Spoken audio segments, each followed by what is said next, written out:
It's time for the Douglas Coleman Show. Smooth and Savvy is joined by some of the hottest talent in the entertainment industry, from musicians to authors and all those in between. And now, ladies and gentlemen, here he is, Mr. Smooth and Savvy himself, Douglas Coleman.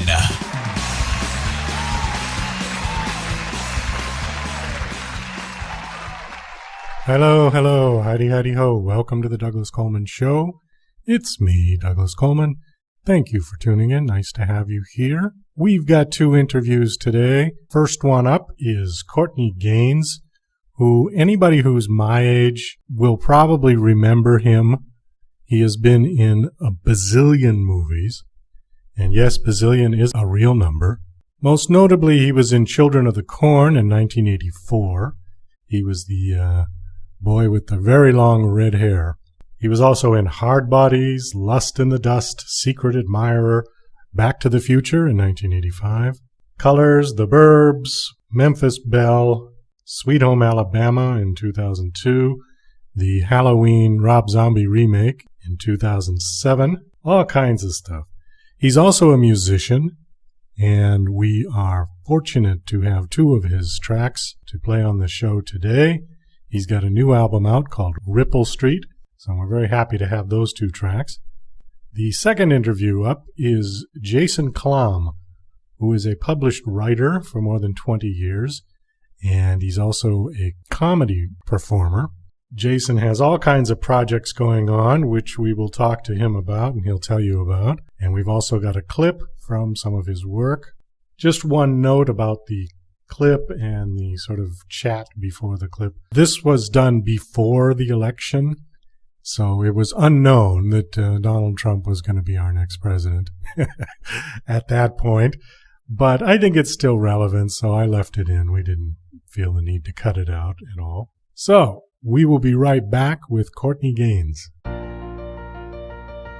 DJC Music and DJC Productions are pleased to announce a brand new website. We have started a listing website for radio show hosts as well as potential show guests. This is a meeting site where hosts and guests can come together. Show hosts can list their show and types of guests they're interested in booking. Potential guests can list their talents, bio, accomplishments, or anything they feel makes them an interesting radio show guest. There are no recurrent payments, only a one-time $5 listing fee. Your listing will stay up until you decide to cancel. Previous guests of The Douglas Coleman Show are welcome to submit their guest listing free of charge. Go to radiohostsandguests.com. That's radiohostsandguests.com. Okay, please welcome my very special guest, Courtney Gaines. Hi, Courtney. How are you? Good. How you doing? Doing very well. You have had a very long career, and I'm looking at your list of movies that you've been in. You were in just basically everything, weren't you? From about Children of the Corn is probably your more famous role, I would think. 1984. How old were you when you were in that? I was right out of high school, so 18, looking 15. Back in the 80s, that was a big thing to be of legal age to work a full time. But teen cinema was really blowing up at that time, and so actors who looked underage was a good thing. So having a baby face worked out for me. Well, I remember the movie. I don't remember exactly the story. It was quite a while ago. That's over 30 years now. Jesus. Yeah, 30 years, yeah. But I do remember you. You had really long red hair, and you were kind of the leader of the kids, right? Yeah, so my character's name was Malachi, and John Franklin's character, Isaac, was the leader. I was the number two, the enforcer, if you will. Oh, the enforcer of okay. the law. So, and then eventually took over, yeah. And the story was basically, it was off a Stephen King book. It's actually a short story of his before he was famous that eventually got put in the short story book Night Shift. Oh, it was a short story. Okay. And the premise was basically that the kids killed the adults for the sake of the corn, if I remember correctly.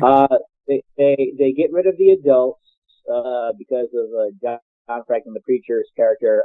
We worship this god of the cornfield, and then at that point, anybody when they turn 18, they get sacrificed to this god of the cornfield. So that was the deal. I have to go back and watch that again because I think it's been 30 years since I've watched it. It still holds up pretty good, and it's amazing. It still rents off the shelf, as it were, every October. And I do conventions now and such, and it's one of those iconic things that just will never die, apparently. Well, there was a lot of. I remember that was the big time for kind of horror genre. Friday the 13th and Halloween. You were in Halloween, right? One of them? I did. I did Rob Zombie's remake of Halloween. Oh, okay. There was tons of cameo horror icon, recognizable horror people in both Halloween 1 and 2 of Rob Zombie. I'm looking again at your list here. You got Hard Bodies, Lust in the Dust. I'm trying to think. Lust in the Dust, was that with Divine? Was in that? Yeah, that was. That was a Tab Hunter, Tab Hunter and Divine. That was actually a lot of fun. We shot that in Santa Fe, New Mexico, back in the 80s. That was actually a really fun film. What was Divine like? Great. But that was my first time, experiencing Divine. But he's total professional. Yeah, I was really, really great. Big fan of his. Absolutely. I loved Hairspray. I thought that was a phenomenally funny film. Yeah, for sure. You're also doing a show called Wild Cards, which is a streaming online show. Tell us a little about that. Yes. So it's on Amazon Video Direct, and it's 10 episodes, and it's very short episodes. They're all like 1.5 minutes. So you can binge watch the entire thing in 15 minutes. And it's 3 guys sitting around playing cards, drinking beers, and very guy driven, and the sort of crazy things that ensue that they talk themselves into doing. It was something that I took a comedy class the last couple of years, Harvey Lembeck Comedy Workshop, and I just wanted to apply what I had learned. And literally after class, these guys, Scott Gerard and Eric Lawrenson, and I would get a beer, and I said, why don't we just come up with an idea and let's do something. Let's see if we can apply this comedy stuff we've learned. And so we did. And now it's out, and it's getting a lot of eyeballs, which is great. And we're looking to raise some money to do a season 2 and 3. You literally can do another 20 episodes in like 3 days. So that would be fun. But yeah, so I helped write, direct, and act and all of it. So it was a lot of fun. So each episode, you said, is only 1.5 minutes long? Yeah. Wow. Because the idea was to do something for the internet. And, a lot of the things that are popular on the internet are quite short. So it's like, can you tell a narrative, beginning, middle, and end to a vignette, a skit, if you will, in 1.5 minutes? And the answer is you can. The other thing I actually did last year, too, is I did a Vine series, which is, Vines are 6 seconds long. And it's called Red Flags. And we did 20 of those. And it's 2 people sitting down having a date, and when it goes wrong, you throw a red flag like in football and at them and blow a whistle. And can you tell a narrative? Can you tell a joke in 6 seconds? And the answer is you can. If somebody had told me that 30 years ago, I would have thought they were crazy. So, I just wanted to explore the internet platform, as it were. Well, a Vine, isn't that where you take like a 1-second video every day and then just sort of put it all together? Something like that? You can do whatever you want. You have 6 seconds.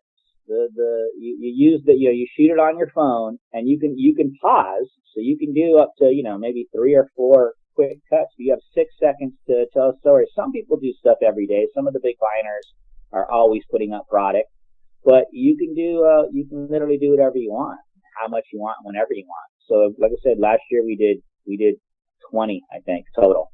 Out of all of your films that you've done, which one would be, I don't want to say the most memorable, because that's probably not fair, but which one would you say was one of the more memorable ones that you did? One that you were really excited about or proud of?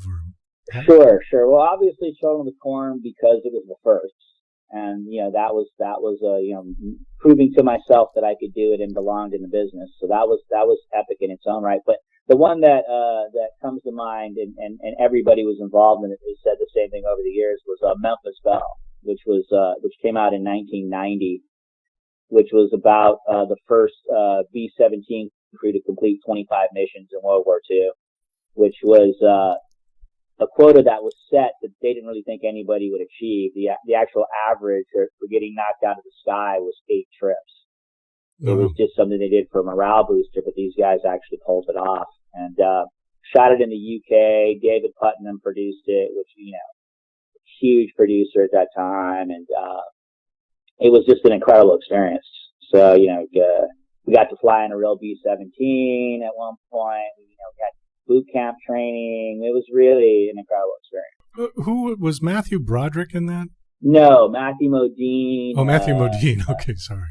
D.B. Sweeney, Sean Astin, Eric Stoltz, Harry Connick.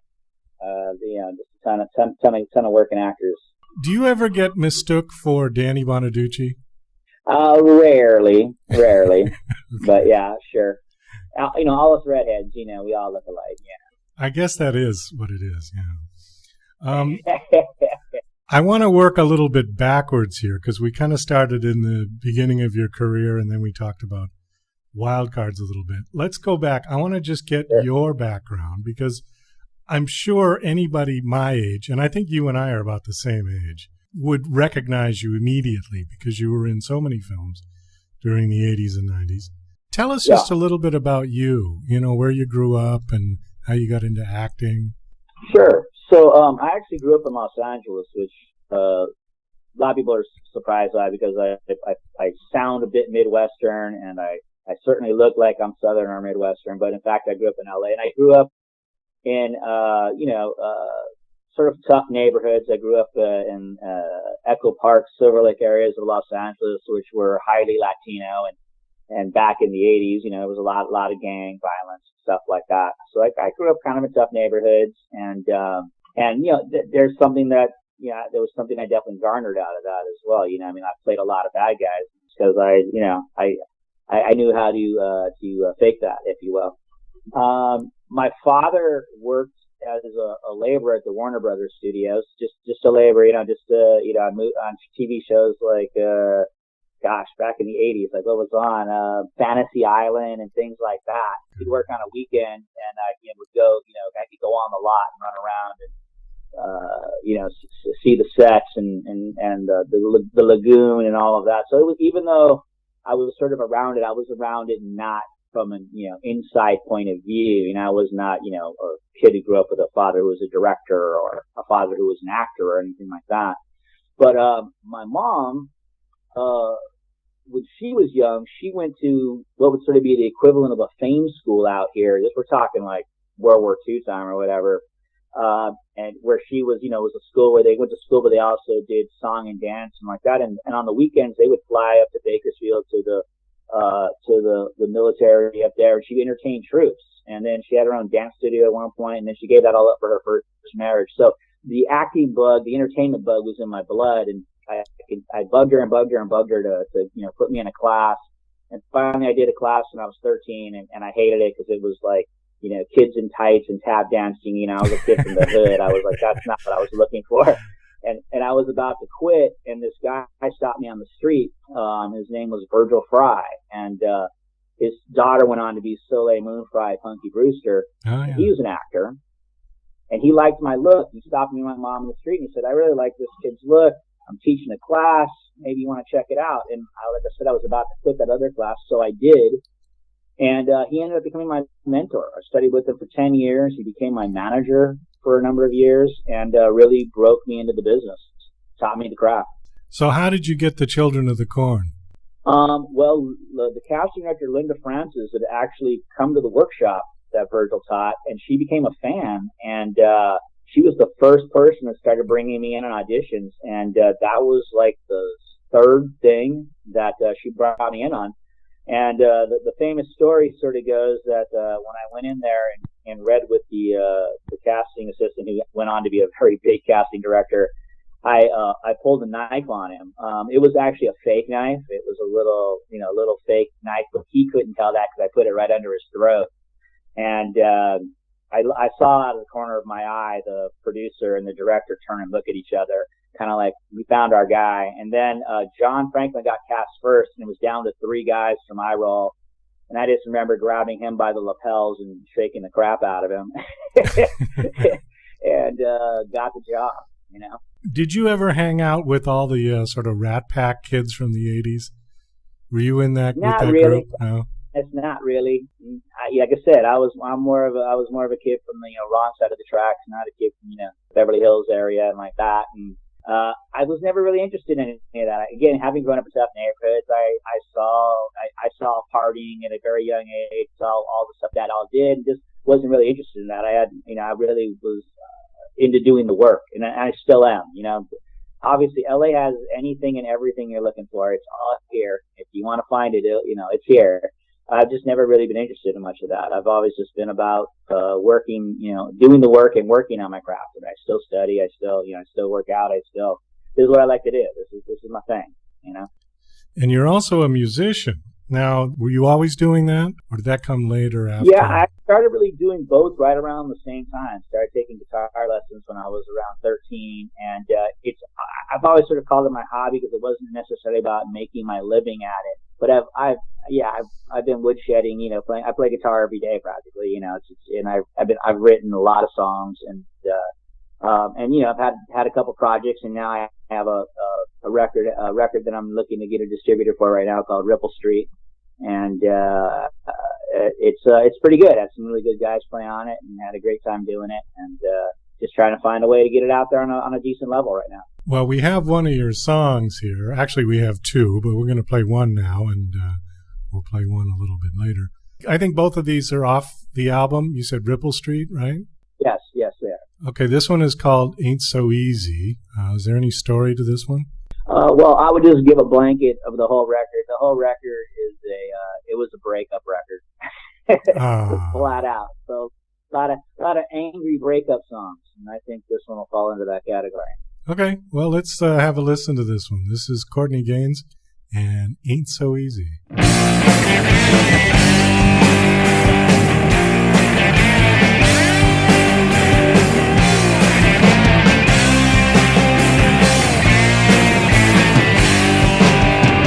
Doesn't seem like so long ago.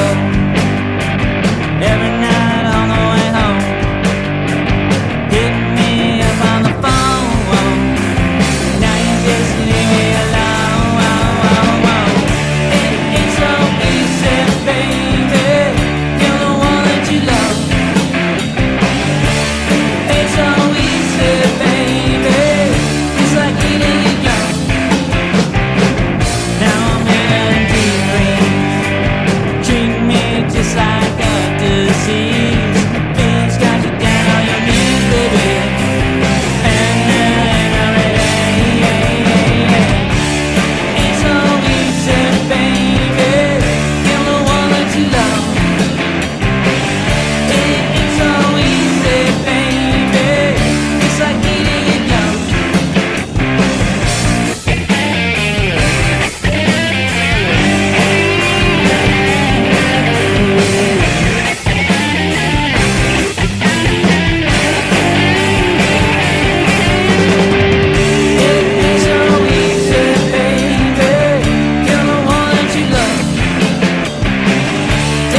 Very nice. Great.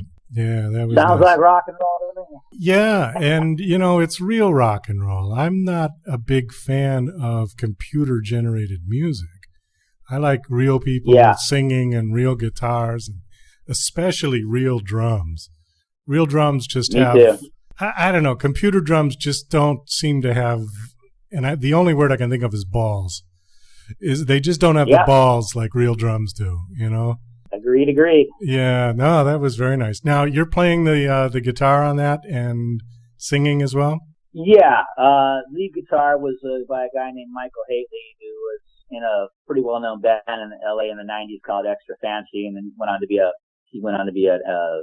mastering at Warner Brothers for a number of years. He's a really good guitar player, so he did the lead work for me and helped produce that song as well. And you're singing, right? Yeah, it's me. Okay. It's nice that, there are still some people doing rock and roll, because I've had a lot of musicians on this show, and people, especially indies who are still doing rock, are kind of discouraged because it isn't mainstream like it used to be, and it's true. It gets harder for them to find an outlet to play. There isn't as many radio stations playing rock, and so when I hear music like that, it just makes me happy, warm and fuzzy, Excellent. Your show is called Wild Cards. Now, where is it? Is it on YouTube, or where is it? No, it's on Amazon Video Direct. And if you have Amazon Prime, you can actually watch it for free. Otherwise, it's 99 cents an episode, or you can buy the whole season for like $14. Oh, okay. I'll have to take a look at that, because it sounds pretty cool. I like the idea that it's a minute and a half long. It must go. Yeah, it's actually fun. It's like think sort of sitcom, in a minute. It must move pretty quickly, though. I mean, the jokes have got to be flying pretty fast for a minute, yeah? I think, each one has a payoff, set up in a payoff. Okay. That's kind of cool. Well, Courtney, thank you so much for coming on and talking to us. Really enjoyed having you on the show. We're going to play one of your songs on the way out. This one is also on the Ripple Street album, and it's called How I Feel. And this was, you said the whole album is a breakup album, so this is you got it. Okay, this is another one for that. Okay, Courtney, well, thanks again. All right, thanks for having me. Have a good day.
You're listening to Mr. Smooth and Savvy right here on The Douglas Coleman Show.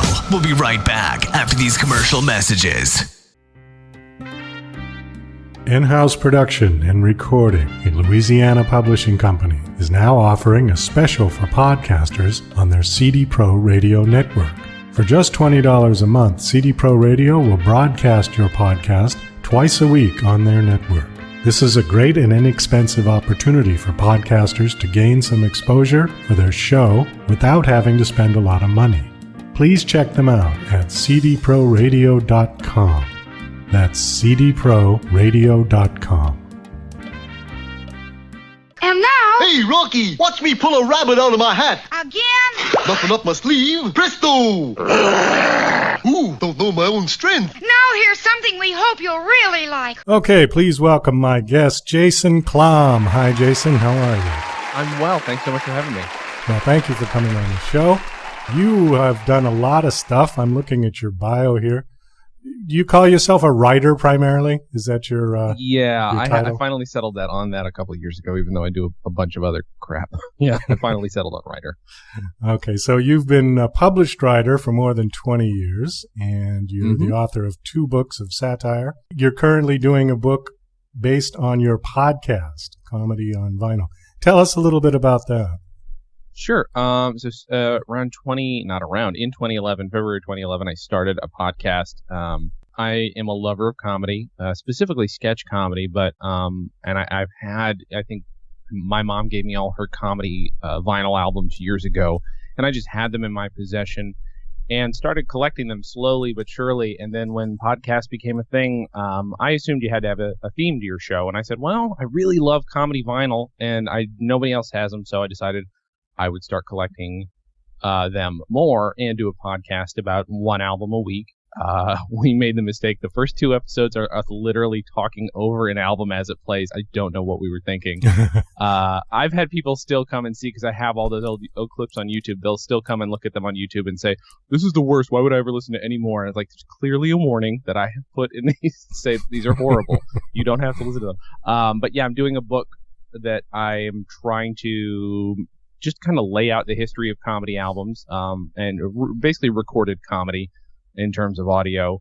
And I've got a bunch of friends who are just going to come back and give me their list of their top 20 most important or favorite vinyl comedy albums.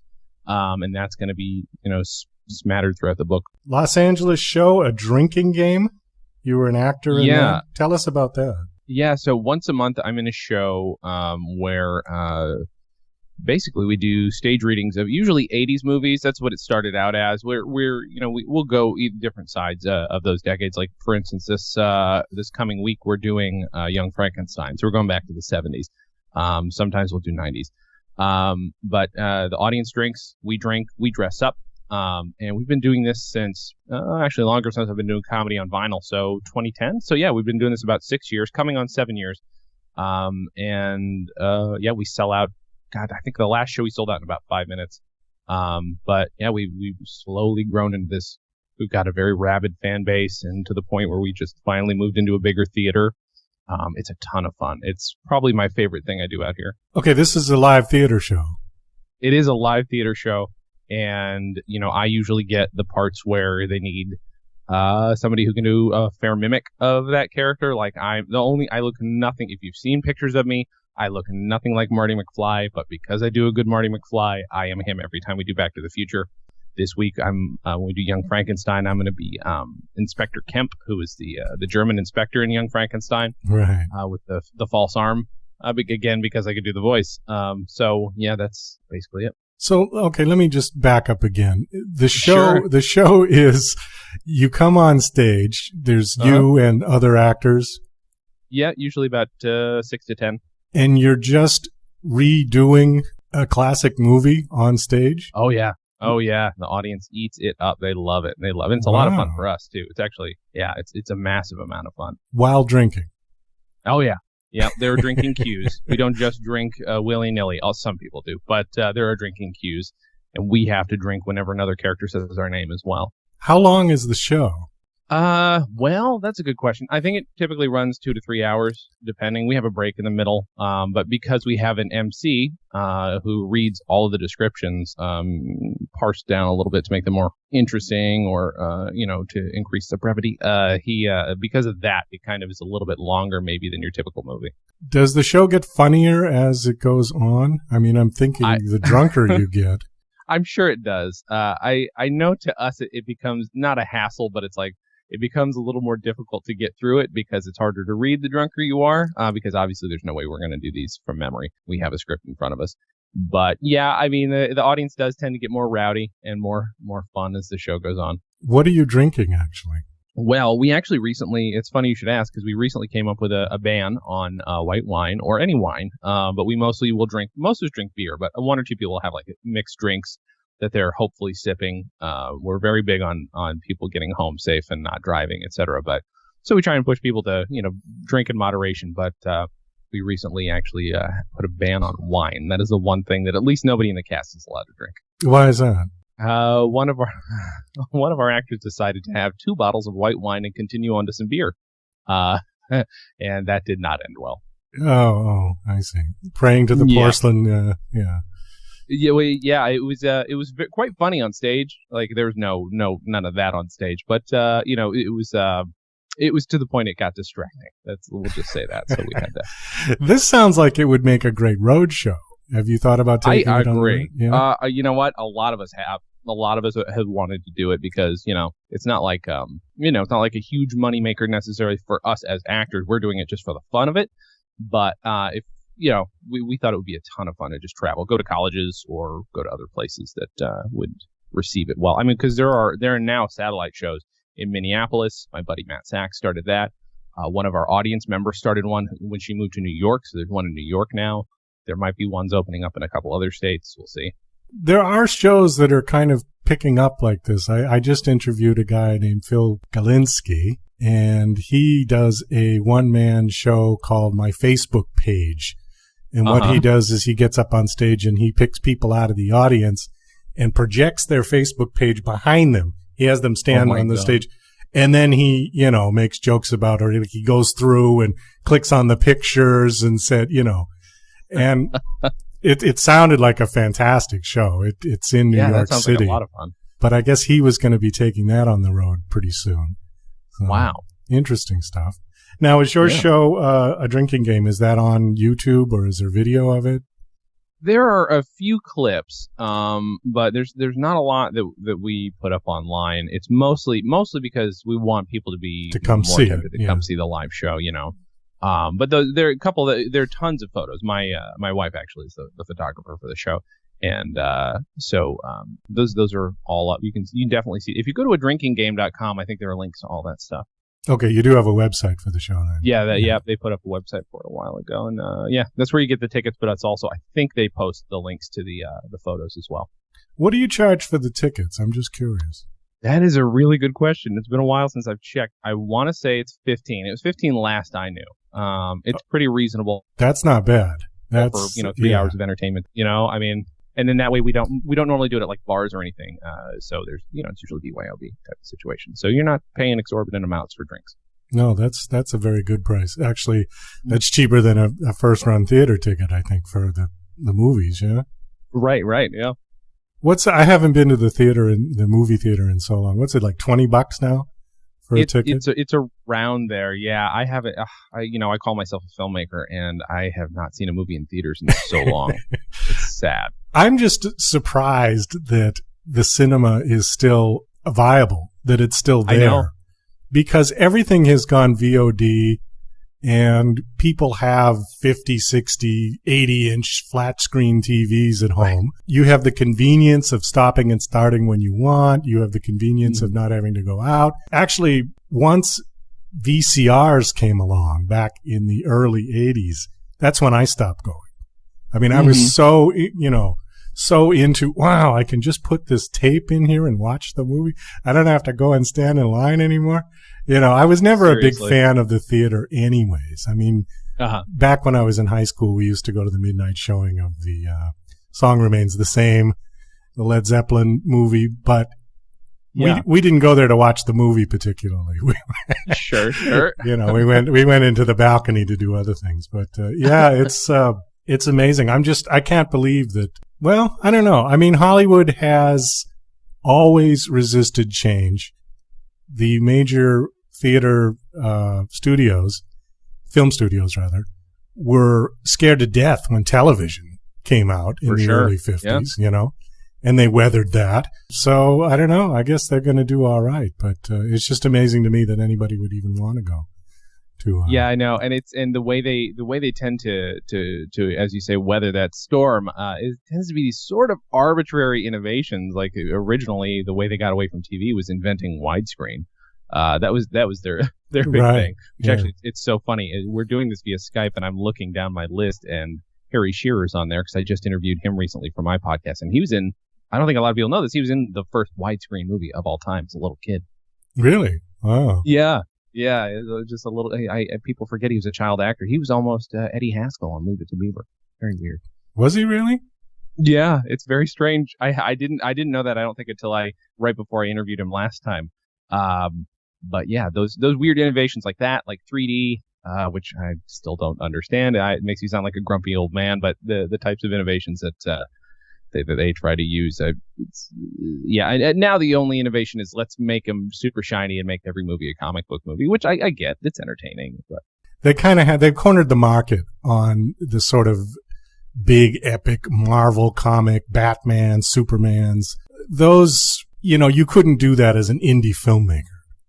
Sure, yeah, right. I mean, an indie guy doing a Batman just would be laughable.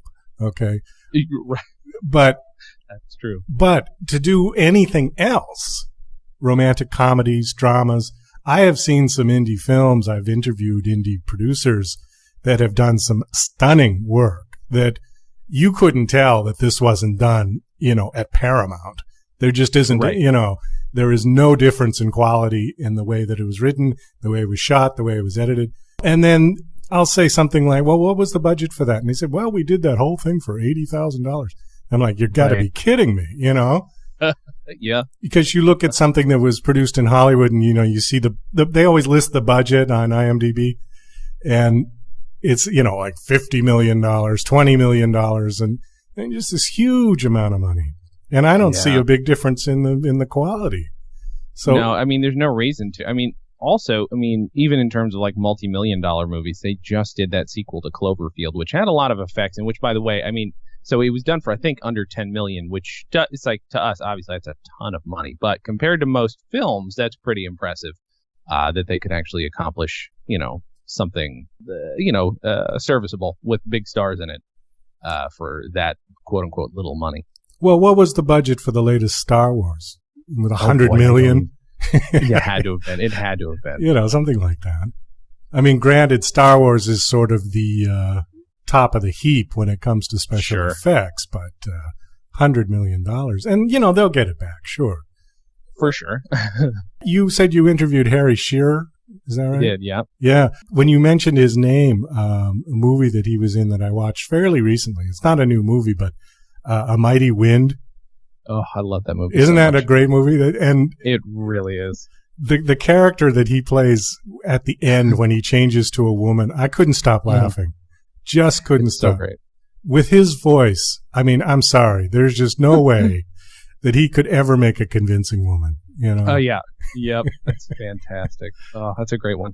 What's he up to anyways now? Mostly, he's still doing tons of theater, producing his own, I think he did a documentary. I don't remember how long ago it was about New Orleans because he splits his time between New Orleans and London. I don't know that he's ever even out here in LA anymore. But yeah, mostly producing documentaries or helping out with, still fixing up New Orleans after Katrina, like anything he can do. And then, mostly theater work in London when he's there.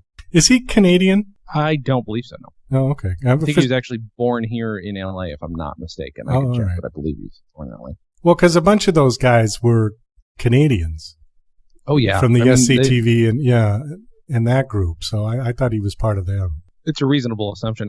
I know that that's actually, it's so funny. On Comedy on Vinyl, I recently had somebody introduce me within the last 2 years, introduce me to the Bob and Doug McKenzie album, Great White North, and kind of a revelation. I was very upset that I hadn't heard it my whole life, and it's really, really brilliant, and kind of reminds you that the best American comedy, at least in the 70s and 80s, was all from Canadian people. It's kind of mind blowing. Well, I don't know exactly how old you are. I'm guessing. I'm 36. Oh, well, I'm okay then. I'm a good deal older than you. But I used to watch that show, SCTV, when it was on. Yeah. Brilliant show. Really, really funny. And really ahead of its time. You know, it was quite different than it always came on right after Saturday Night Live. Oh, okay. So it was really late. You know, it came on like at 1 a.m. So I would watch it, and it was 90 minutes long. Yeah. And it was just different, you know, because what they did was they kind of just took a setting at this fictional TV station and then just sort of filmed whatever happened, you know, and sometimes it was funny, sometimes it wasn't, but it was always entertaining. And then you see all the people that came out of that who became, you know, big stars. But yeah, and some of it actually came true. I mean, they did a bit with Rick Moranis where he played a video jockey. And this was like 2 years before MTV, you know? Mm-hmm. And he says, hey, I'm doing my video. And, you know, they filmed it, and he had his board and his faders and everything. And it just was like, oh, this is funny. And then 2 years later, amazing. MTV started. Holy crap. That is fantastic. Have you seen some of the reruns of that? It's all boxed on DVD now. I have. The only problem is there's not enough. That's it. I actually think I should just go buy the DVDs because I was woefully underexposed to that as a kid. And even though my mom would be like, oh, SCTV was great. Well, where I was in upstate New York, there was just no access to any really good reruns of stuff that was a little more counter to what you were used to. You know, of course I could watch current SNL, which was whatever it was, but I didn't get exposed to enough of it. And the more I see of it, the more I absolutely still love it. I don't know how it holds up, but it does. It does hold up. And there was something very kind of cutting edge about it. And I haven't seen anything like it. Nothing has come along that it's sort of, I don't know, it's hard to explain, but it's sort of like they just made it up as they went along. Yeah, that's, you know, it's funny that you say that because the more I think about the clips that I have seen and knowing the little I know about the show is it reminds me of my early days doing sketch comedy, quote unquote, with my best friend, where we just would plop a video camera in front of ourselves and just figure out how comedy goes. Obviously, those are a bunch of, you know, early 20s, of course, basically kids, but they were still professionals. But it does still remind me of just the feeling you get when you are just creating for the sake of it. Like you said, some stuff works, some stuff doesn't. But the joy of creating is there. And sometimes that just translates to the audience. Even if, again, like you said, even if it's not funny, it's still like somehow it's enthralling to watch. It was entertaining. And especially, you know, at the time, because a lot of times I would kind of look at it and go, wow, what the hell was that? You know? Yeah. But then now looking at it years later, you see really how brilliant it was in what they were doing. Mm-hmm. You know, they took all of these people from SCTV in Toronto and stuck them in Edmonton, Alberta. And they had a studio out there, like in the middle of nowhere. And they all lived in like little houses, you know, like cabins around the studio or something. And would come in and work 12 hours a day and put this thing together. Just really amazing, real funny. So now, going back to put this together, you had mentioned Harry Shearer, and I thought he came from that group. Because he kind of was like the next generation of that. There was, they ended up on SNL, a few of them. Yeah, yeah. The ones from Spinal Tap is the one I'm thinking of. Right, yeah. I actually had a lot of fun sort of interviewing him about his early days. I mean, he did all kinds of different stuff, but he also, I don't know if you ever heard the Credibility Gap, which was his sketch group with Michael McKean. That's the one I was thinking of, Michael McKean. Okay. Yeah. Michael McKean, and then also the other two of Lenny and Squiggy was also in the group.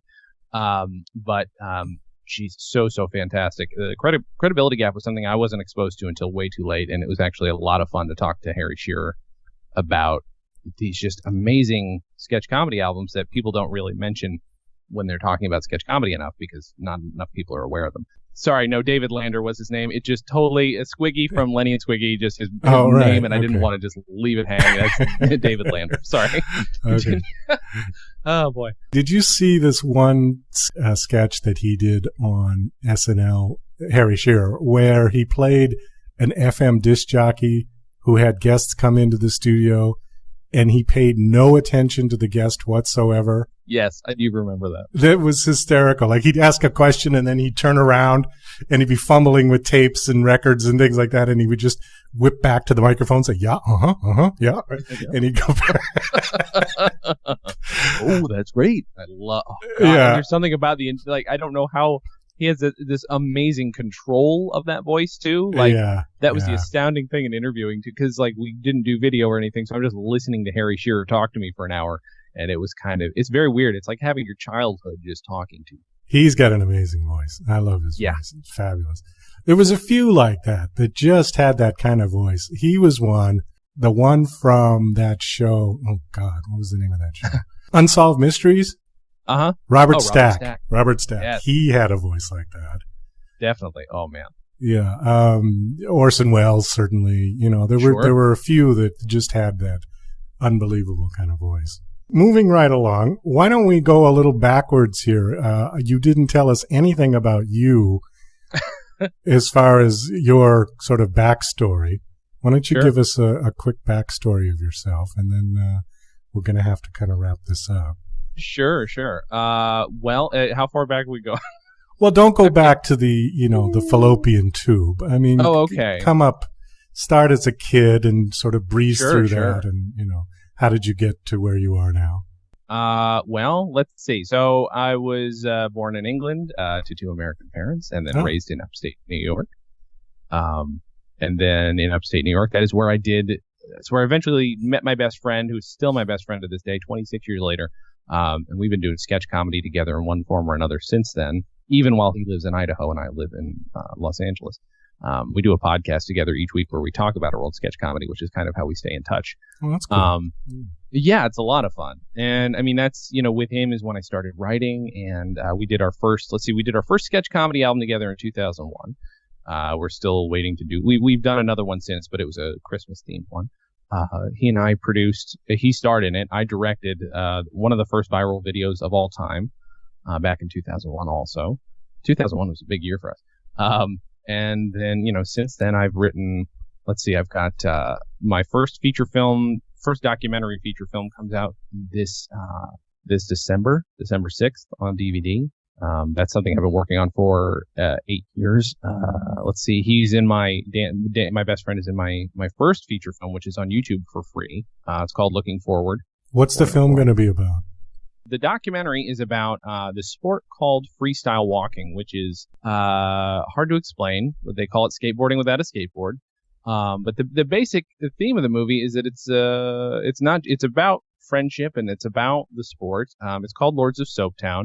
Because I wanted to sort of parody Dogtown and D-Boys. Lords of Dogtown, yeah, okay. And the reason I did that is because originally the movie was going to be a lot goofier than it is, but it is still pretty goofy. But the reason it has this comedic tone to it is the guys who created this sport that caught on via MTV, this little clip that they got on the MTV in the mid-90s, they created it as a joke, and they convinced MTV that their town was oppressing them and the cops didn't want them to freestyle walk anywhere, et cetera, et cetera, et cetera. And that, they just pulled this prank on MTV, and it was kind of mind blowing that these 15-year-old kids did that. And that's kind of the point. There's other twists. There's a ton of twists and turns in it, but that's the big reveal in the movie. Okay, so you're kind of parodying, or I guess parody would be the right word. That sort of parkour thing. Yeah, well, that's funny. Is that parkour started in the '60s, and nobody really knew about it until a few years after freestyle walking was a thing. But yeah, they didn't even know about parkour. They were like, wouldn't it be funny if we created a sport called freestyle walking? Because that's a really stupid term. And, which is funny because I agreed when I first saw it on MTV, I thought it was BS. And this is the most ridiculous. Had I known it was a prank at the time, I would have been incredibly impressed with these kids. I mean, I've seen some of those videos, those parkour, yeah. the guy, the big star of that, Jason Paul, I think. Mm-hmm. And I don't know. I don't quite get it. Maybe I'm too old. Maybe it's just... I mean, to me, it looks like fun, but freestyle walking is the dumb version of that. It is dumbed down. Like, it doesn't, I can't, there's no way for me to explain to you how stupid it looks. And that was their point. They're like, this looks really dumb. Wouldn't it be funny? They just had this great foresight as a bunch of 14 and 15-year-old kids that's kind of the mind-blowing part of it. So your documentary is about that? Yeah, and it's mostly about them. It covers, there's a section of it that's about the prank aspect of it, a section of it about the sport and how it caught on, and how there are some people who are really obsessed with it still, or at least at the time of recording, we're still obsessed with it. And that's coming out in December, you said? Yeah, in December on DVD. We're hoping to get like some VOD and maybe like even a small theatrical at some point. But right now it's definitely coming out on DVD though, December 6th. And you've got another one coming out in 2017? Yes, that's right. That is the sequel to our first movie. The first movie is a mockumentary, political mockumentary about my alter ego, also named Jason Klamm, his fake presidential campaign, which I started all the way back in 2004. So we finished the first movie in 2012. Took me 8 years to wrap that up. And I decided, since we've got another election season coming up, I wanted to make it timely. So the feature version is going to release next year. But throughout this year, since March, for the last 7 months, we've been releasing video blogs from about 15 or 16 of the movie's central characters. And that's kind of the form the movie is taking before I cut it into a 90-minute movie. So right now we're at like 9 hours of blogs or something that you could watch all of if you wanted to. That's where it starts. And this is going to be about you running for president. Yep. It's my character's running for president, and it's going to have an interesting ending this time. They all do. Like, he's at this point at the end of the first movie, it's kind of obvious that he's running just for the sake of running because he doesn't know anything else. And this movie catches up with him after he's kind of in denial about all that and still thinks he wants to be president. Okay, well, we've got a little clip of Jason's work. Why don't you set this up for us? Tell us what we're going to hear. Yeah, this is a clip from Looking Forward 2016, which is the political mockumentary sequel that we're doing right now. This is one of the blogs starring my buddy Alan Rickert as a gentleman named Scott Apple. And it also co-stars the brilliant James Urbaniak from Venture Brothers and Difficult People on Hulu, all kinds of things, as his brother. And in this video, his brother is trying to pull him back from my character's campaign and tell him to just come home, and that way they can cut the funding from the campaign, etc. And this is like I'll give you a clip from basically a straight 9-minute improv that they did together. And it's ridiculously hilarious, the whole thing, which you can all see at lookingforwardmovie.com. Okay. If you want to, continue this hobby, all right, just because of helping, aspiring politicians, why don't you do it back home where you can be working for the company? And frankly, we can't keep funding this little adventure of yours. What? Marty, just gotta stop, okay? I can't follow in Why your are you footsteps. staying here? Why am I paying for this room when you could be staying with us 30 minutes away in Apple West? Because after 30 days of staying here, I get a discount because I'm a resident, okay? We're saving money right now. Well, I hate to say this, but you're going to have to pay for this yourself if you want to stay here. I don't want. I'm not going to pay. Why would I pay? I'm not paying for this because it's not practical. It's not practical. Were you the one that told Dad to cut off my card? Were you the one? Can we start over? Can we start the tape over? Yes, we can start the tape over. Where's the thing? We'll fix it in post. There's no button here. You see the red notch? All right, I can.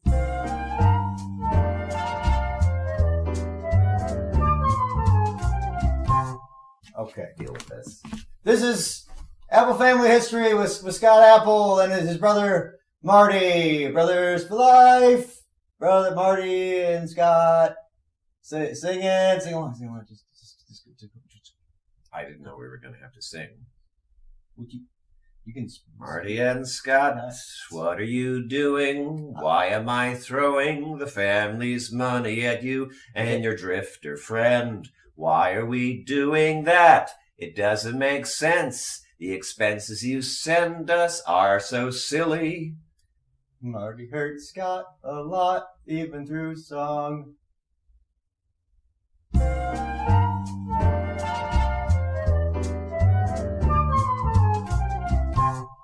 Have you taken any cues from the real election that's going on at this point? A little bit, but honestly, the satire has held true whether I pay attention or not, because I have looked through some of the things that I've seen that people are retweeting that Donald Trump is saying. I literally already said in character. Because in 2004 is when I started. 2008, I wrote a book in character. That book is called Looking Forward to a Hope Memoir, because it is it is what I hope to be looking back on. It is just filled with all this ridiculous wordplay. But one of the things I say in it is I pride myself on my humility, which is very similar to something Donald Trump said. There's a bunch of it. I mean, my character's an idiot. He's an intentional flip-flopper to please everybody in the room at the same time, which obviously pleases no one. But somehow Donald Trump is, regardless of anybody's political affiliations, we actually avoid having a political affiliation in it because it's satire. But yeah, he's saying a lot of the things that my fictional character said years ago, and it's a little scary. Well, that is kind of funny. Although Donald Trump, I don't think, knows the definition of humility. He's not real good with that word. No. Well, none of them but are, he did say something like that, like something, I'm more humble than blah, blah, blah. And it's like, oh, my God. Oh, boy. Well, Jason, thank you so much. This has been a very entertaining conversation. Thank you for coming on the show. It was fun. The movie, again, is called Lords of Soaptown. Yep. And it will be out in December. What is your website that people can come and you know what, connected? The easiest place to find everything we've talked about is if you go to stolendress.com. That's been my production company for years. It's now my podcast network because we've got about 6 different podcasts on there. But it's also where I post about all my movies. Everything is up there. Stolen Dress. Where did you come up with that? What's the That significance? literally happened right after college when one of my roommates said, hey, we should create a website called stolendress.com. And I asked him why. He said, I don't know. And I bought it. And that's since then been my... There's just no... It's just the stupidest story at the beginning of a production company, but that is it. Was he stoned when he mentioned that? Nope, that is just how he sounds, and that is how he thinks. He thinks as though he's a stoned person, always. He's a weird dude. Well, hey, if it works. Mm-hmm. Okay. It's got me this far. Yeah. All right. Well, super. Well, best of luck. Thank you. Well, that's about all the time we've got for the show today. I want to thank my special guests, Courtney Gaines and Jason Klamm. This is Douglas Coleman saying goodbye. To the mile, you've got to